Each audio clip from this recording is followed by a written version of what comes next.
Hi hello എല്ലാവർക്കും റാണീസ് റെസിപ്പിയിലേക്ക് സ്വാഗതം. പിന്നെ ഞാനിവിടെ ഉണ്ടാക്കുന്നത് സെലറി ജ്യൂസാണ്. അതിനു വേണ്ടി കുറച്ച് സെലറിയുടെ തണ്ട് കഴുകി വൃത്തിയാക്കി എടുത്തിട്ടുണ്ട്. നമുക്കിത് ജ്യൂസ് അടിക്കാം.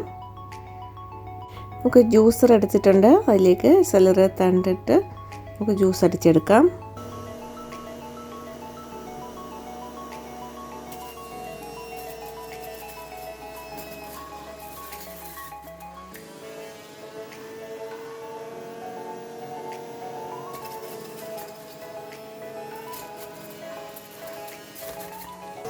ജ്യൂസ് ഇപ്പം അടിച്ചെടുത്തിട്ടുണ്ട്. ജ്യൂസ് ഗ്ലാസ്സിലേക്ക് ഒഴിച്ചു കൊടുക്കാം. ഈ സെലറി ജ്യൂസിൽ vitamin A, vitamin C, vitamin K അടങ്ങിയിട്ടുണ്ട്.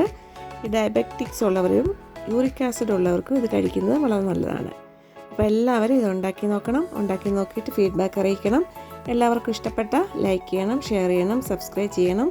അടുത്ത റെസിപ്പിയായിട്ട് കാണാം. ബായ്.